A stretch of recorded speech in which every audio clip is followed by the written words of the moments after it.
అందరికీ నమస్కారం. జై తెలంగాణ, జై శ్రీమన్నారాయణ. ఈరోజు కొన్ని విషయాలు అసలు బాధాకరంగా తెల్లవారితే మంచి విషయాలు ఏమైనా న్యూస్ వింటామా అని మనం ఫోన్లు తీసుకుంటున్నాం. భగవంతుడి దయ వల్ల ప్రతి వాళ్ళకి ఫోన్లు, ల్యాప్టాప్లు అన్నీ ఉన్నాయి. కానీ దాంట్లో మంచి ఏం వెతుకుతున్నాం మనం? దాని గురించి కొంచెం నేను మాట్లాడాలనుకుంటున్నాను. దయచేసి ఈ వీడియోని ఎంతవరకు అయితే అంతవరకు షేర్ చేద్దాం. ఇప్పుడు మనకి ఆషాఢ మాసం జరుగుతుంది, వర్షాలు లేవు. ప్రభుత్వాలేమో మనం ఓటీసీ గెలిచిన ప్రభుత్వాలు ఎవ్వరు కూడా సక్రమంగా పరిపాలించటం లేదు. కొన్ని రోజులు పరిపాలిస్తే జేజేలు కొడుతున్నాం, దాని తర్వాత ఏం చేస్తున్నాం మనకే తెలియదు.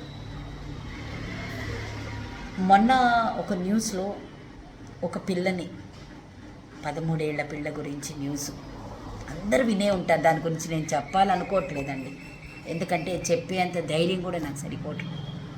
32 మంది అసలు వింటుంటేనే బూస్ బంప్స్ వస్తున్నాయి. బూస్ బంప్స్ అని కాదు, ఆ చిన్నపిల్ల ఎలా తట్టుకుందో, ఆ అమ్మాయి పడ్డ బాధ ఏంటో తెలియట్లా. రెండవది, ఉత్తరాఖండ్లో ఒక ఆవిడ బాధతో కేకలు పెడుతుంది. అంటే ఇది కూడా స్క్రోలింగ్స్లో అందరూ చూసే ఉంటారు. చెట్లను నరకొద్దు అని చెప్పి చెట్లని కౌగులించుకొని అక్కడ జనాలు దేవుణ్ణి చూడటానికి హైడ్రా అని చెప్పేసి రోడ్డు వైడింగ్ చేసేసి పెద్ద పెద్ద వాళ్ళకి ప్రాజెక్టులు ఇచ్చేసి నాశనం పట్టించేస్తున్నారు. మూడవది, ఇప్పుడు నీట్ ఎగ్జామ్ గురించి అసలు పిల్లల్ని మనం చదువుకోవాలి అని చెప్పి కొన్ని లక్షల ఫీజులు కట్టి స్కూల్స్ మంచి మంచి స్కూల్స్లలో వేసి అక్కడ కెమెరాలు పెట్టి మన పిల్లలు ఎలా ఉన్నారు, సురక్షితంగా ఉన్నారా లేదా, టీచర్ ఒక్క చెంపదెబ్బ కొడితే టీచర్ల మీద కేసులు పెట్టే రోజులు. అసలు ఎవరిచ్చారండి హక్కు మన పిల్లల్ని కొట్టడానికి? నాకు అర్థం కావట్లేదు. టియర్గా అసలు వాళ్ళు ఏమన్నా శత్రువులా, టెర్రరిస్టులా? ఎంత బాధాకరంగా ఉందండి. అసలు బతకలేకపోతున్నాము. బతకాలంటే బాధగా ఉంది. అలాంటి దీంట్లో మనం ఉంటున్నాం. సరే, ఇవన్నీ ఎలా పెట్టినా మనం ఇప్పటికిప్పుడు మన ఇల్లు పనులన్నీ వదులుకొని మనకెందుకు మన పిల్లలు కాదు కదా మనకెందుకు అని కొంతమంది ఉన్నా, ఒకవేళ వాళ్ళు వెళ్ళాలి అనుకున్నా ఇక్కడ ఉద్యోగాలు అలా ఉన్నాయి. అందరికీ గవర్నమెంట్ ఉద్యోగాలు లేవు కదా. బాధేస్తోంది. లీవులు పెట్టుకొని మన పిల్లల్ని వదులుకొని మన పిల్లల్ని ఎవరు చూసేవాళ్ళు లేక, అంటే ఉమ్మడి కుటుంబాలే లేవు కదా. పోనీ వాళ్ళకి ఏదన్నా సాయం చేద్దామని వెళ్దామనుకుంటే ఉమ్మడి కుటుంబాలు లేవు. ఇక్కడ చిన్న చిన్న పిల్లల్ని వదులుకొని స్కూళ్ళు ఫీజులు కట్టి మనం ఇప్పుడేగా జూన్ స్టార్ట్ అయింది. అయితే మన వంతు మనం ఏం చేయాలి? నిజంగా చెప్తున్నానండి, మీకు చేతులు జోడించి చెప్తున్నాను. భూతల్లికి స్తోమతలు పోతున్నాయి. ఒక తల్లి భూమాత అంటాం మనం, ఆవిడికి మోసే కెపాసిటీ పోయిందండి. ఎందుకంటే పెద్ద పెద్ద బిల్డింగ్స్ 50 అంతస్తులు 150 అంతస్తులకు వీటికి పర్మిషన్లు ఇచ్చి కొన్ని కోట్లు గడిస్తున్నారు. వాళ్ళ పిల్లల్ని అమెరికాలలో చదివిస్తున్నారు. ఇంకా చాలు. మనం ఏం చేయాలి? పోనీ వాళ్ళు ఎవరికైనా ఒక పుణ్యం చేస్తే మనకు అది రిటర్న్గా వస్తుంది. కనీసం అందులో అన్నా పాల్గొన్నాం. కొన్ని వేల లక్షల కొద్దీ ఒక్కొక్క స్టేట్స్లలో మనకు కావాల్సిన అవసరాలు తీర్చడానికి ఇంటీరియర్ డెకరేషన్స్కి చెట్లను కొట్టేస్తున్నారు. రైతులు ఘోషగా ఏడుస్తున్నారు, పంటలు పండించలేక ఏడుస్తున్నారు.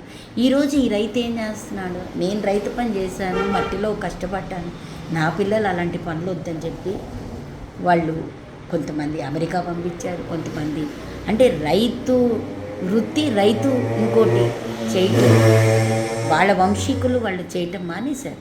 ఎందుకంటే ఏమీ లేవు.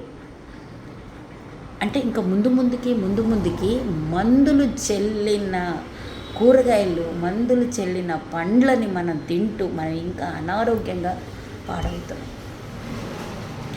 సో మనం చేయవలసింది ఒకటండి. ఇప్పుడు మనం గుళ్ళల్లో వెళ్తున్నాం కదా, దానాలు ధర్మాలు ఉండిల్లో వేయటం మానేద్దామండి దయచేసి. ఎందుకంటే మొన్న రథయాత్రలో చూసాం, తొక్కిసలాట్లు, ఆక్సిజన్ లేక, జనాలకు ఊపిరి లేక, అమర్నాథ్లో శివలింగం కరిగిపోవడం.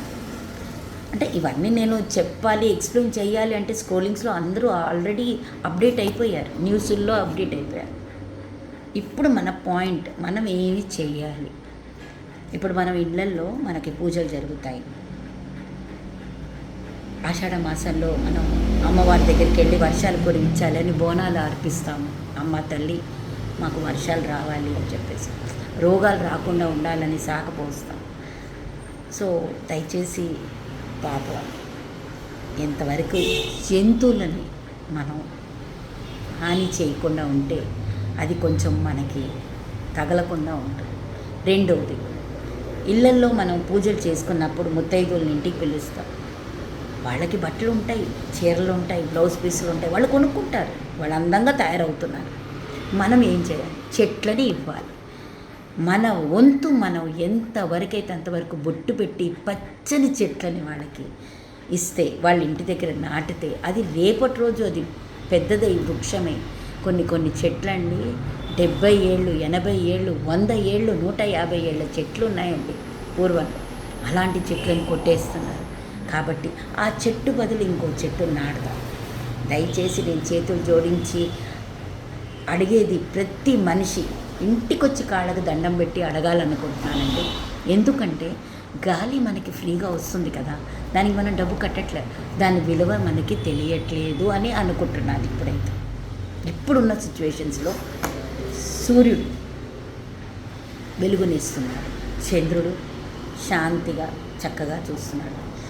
ఈ నక్షత్రాలు, ఈ సూర్యుడు, ఇవన్నీ కూడా మనకి డబ్బు ఇచ్చి కొనేది కాదు కదండి. కానీ ఆక్సిజన్, కరోనా టైంలో సిలిండర్స్ లేక ఎన్ని అవస్థలు పడ్డారండి, ఎన్ని ప్రాణాలు పోయాయండి మనకి. కాబట్టి ఇంకొక కరోనా, ఇంకొక లాక్డౌన్ మనం చూడకుండా ఉండాలి అంటే చేతులు జోడించి నేను ప్రతి వాళ్ళకి చెప్పేది ఏంటంటే, మన ఇంటికి వచ్చిన ప్రతి అతిథులు రిటర్న్ గిఫ్ట్గా మనం, అంటే పెళ్ళిళ్ళలో చూస్తుంటాం, ఫంక్షన్స్లో చూస్తుంటాం, మన ఇంటికి ప్రతి పిల్లలు, ప్రతి స్కూల్స్లలో మనం చూస్తూ ఉంటాం, పెద్ద పెద్ద వాళ్ళు ఏదో చెట్టు పెట్టి ఫోటో, అది కాదు. మన వంతు అక్కడ కొన్ని వేల లక్షల చెట్లని కొట్టేస్తున్నారు. ప్రభుత్వాలకి మనం చెప్పినా వినరు. మనం ఇక్కడ కూర్చొని మనం ఏం చేయలేమండి. వాళ్ళకి ఆ శక్తిని ఇచ్చింది కూడా మనమే ఓట్లు వేసి గెలిపించి వాళ్ళని ఇష్టం వచ్చినట్టు మన దేశాన్ని రాజ్యం చెయ్యండ్రా, మేము పడతాం అన్నట్టుగా చేస్తున్నారు. కొడుతున్నారండి ఢిల్లీలో పిల్లల్ని. అసలు ఎవరిచ్చారండి హక్కు?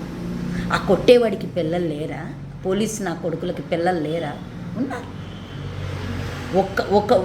ఒకళ్ళు ఎవరైనా స్టాండ్ తీసుకొని, సార్ మేము ఎందుకు టియర్ గ్యాస్ వేయాలి, మేము ఎందుకు పిల్లల్ని కొట్టాలి, మాకు పిల్లలు ఉన్నారు, రేపు నేను ఈ పిల్లవాడిని కొడితే రేపు ఇంకొకళ్ళు వచ్చి మా పిల్లల్ని కొడతారనే ఒక ఇంకిత జ్ఞానం లేకుండా చదువుకున్న వాళ్ళందరూ కూడా అసలు జంతువుల్లాగా ప్రవర్తిస్తున్నారు. జంతువులు అడవిలలో పోట్లాడుతున్నాయి, మా జోలికి రాకండి అని. ఈ శాపనార్థాలు మనకు వద్దండి దయచేసి. నేను చెప్పేదల్లా ఒకటే, ప్రతి ఇంట్లో 10 మంది, 10 చెట్లు, అవి ఏమి లక్షలు కోట్లు గడించినవి కావు. ఈ చెట్టు ఇక్కడ పెడితే ఈ అపార్ట్మెంట్ మా బౌండరీ వాళ్ళు పాడైపోతుందని అనుకుంటున్నారు. కాబట్టి మనం ఏం చేయాలి? హై టెన్షన్ లైన్స్, రోడ్స్ మధ్యలో అటు ఇటు గవర్నమెంట్ పెడుతుందండి, పెట్టట్లేదని కాదు, వాటికి నీళ్లు పూస్తున్నారా లేదని కాదు, అవి సరిపోవు. ఇంకా రాను అవి సరిపోవు. మందులు మింగాల్సి వస్తుంది. మనం ఇంకా ముందుకి మన పిల్లల్ని చూడటానికి మనం ఉంటామో ఉండమో మనకైతే తెలియట్లేదు. మందులు జల్లిన వస్తువులను మనం తింటున్నాము. కాబట్టి హోటల్స్కి వెళ్తాము, కొన్ని లక్షలు అందరూ, అంటే ఒక హోటలోడు బతుకుతున్నాడు అంటే అందరూ కలిసి కొన్ని లక్షలు వాడికి ఇస్తుంటేనే కదా మనం బతుకుతున్నాము, వాళ్ళు బతుకుతున్నారు. అక్కడ ఖర్చు పెట్టే ఒక్క పావలా వంతు, 10 పైసలు చెట్లని మీద పెట్టి మనం ఒకళ్ళకి ఊపిరిస్తే ఊపిరి ఇవ్వటం అనేది ఎంత పుణ్యం అండి, ఎంత పుణ్యం. మనం అడగకుండానే ఊపిరి వస్తుంది కదా మనకి.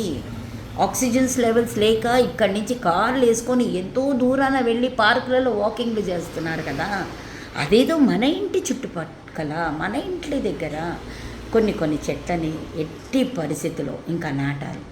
నాటకపోతే భూజలాల్లో జలాలు ఉండవు, వర్షాలు ఉండవు, భూకంపాలు వస్తాయి. గుర్తుపెట్టుకోండి, భూకంపాలు రావని కాదు,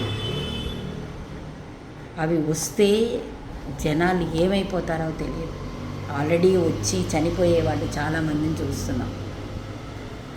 దయచేసి చేతులు జోడించి చెప్తున్నాను అందరికీ, ఇంకా ప్రతి వాళ్ళు ఈ వారంలో ఇన్ని చెట్లు నాటామని మీరు మాకేదో ఇవ్వటం కాదండి, మీ ఇంటి చుట్టుపక్కలకి మీ పిల్లలకి మీరు ఆక్సిజన్ ఇచ్చిన వాళ్ళు అవుతారు. కొన్ని అడవులు, కొన్ని లక్షల అడవులు, కొన్ని దేశాంతరం అంతా కొట్టి పడేస్తున్నారు. జంతువులు, కోతులు మన ఇళ్ళకి వస్తున్నాయంటే అర్థం ఏంటి? బతకని పట్ల అడవులలో అసలు జంతువులను బతకని పట్ల ఆ పాపం మనకొద్దు. దయచేసి చేతులు జోడించి నేను అందరికీ కాళ్ళకి దండం పెట్టి నేను అడుగుతున్నాను ఏంటంటే, చెట్లను నాటుతాం, మన వచ్చే పిల్లలకి మనం ఆక్సిజన్ ఇద్దాం ఫ్రీగా అండి, అది కొనుక్కోకుండా. ఇంకొకసారి మనం ఆక్సిజన్ని కొనుక్కోకుండా మన పిల్లలకి ఇస్తే ఆ పచ్చని గాలి, ఆ పచ్చదనం, భారత మాత అంటేనే పచ్చదనం అండి. తల్లికి మించిన దైవం ఏది లేదు. అట్లాంటిది మనం 9 నెలలు మూసి కని పెంచితే 10వ నెలలు, 11వ నెలలు, 12వ నెలలు మనం ఏనాడు చూడలేదు కదా. ఆవిడకి ఆ శక్తి పోయిందనుకోండి, ఏం చేస్తుంది? ప్రళయాలు వస్తాయి. ఆ ప్రళయాలు ఇంకా మనం ఎంత త్వరలోనే చూసేవాళ్ళం కాదండి, చాలా తొందరలోనే చూస్తాం. అది చూడకుండా ప్రతి వాళ్ళు మన పిల్లలకి మనం ఇంకా ఏమి ఇవ్వబోతున్నాం అనేదంటే, నాన్న నువ్వు ఇవాళ వెళ్ళావు, ఇవాళ ఆదివారం, ఎందుకు లేటుగా లేచావు, ఏంటి, ఏం పని, మనం ఒక 2 చెట్లు నాటుదాం అని పిల్లలకి చెప్పి, పిల్లలతో పాటు మనం కూడా ఆ పని చేస్తే చాలా బాగుంటుంది. అక్కడ ఒక ఆవిడ చెట్లను కొట్టేస్తే నేను చూశానండి, ఆ స్క్రోలింగ్ అందరూ చూసే ఉంటారు, గుండు కొట్టేసుకుందండి. ఆవిడ తన ప్రపంచానికి ఇచ్చే అందమైంది పచ్చదనం. ఆ పచ్చదనాన్ని వీళ్ళు తీసేశారే అని ఎంత బాధగా ఆవిడ గుండు కొట్టుకుంది. మనం అందరం గుండు కొట్టుకుంటామా? లేదు కదా. అట్లీస్ట్ ఆమె గురించైనా, లేకపోతే మన దేశం గురించైనా, మన పిల్లల గురించైనా, మన వాళ్ళ కోసమైనా మనం చెట్లను నాటుదాం. జై శ్రీమన్నారాయణ.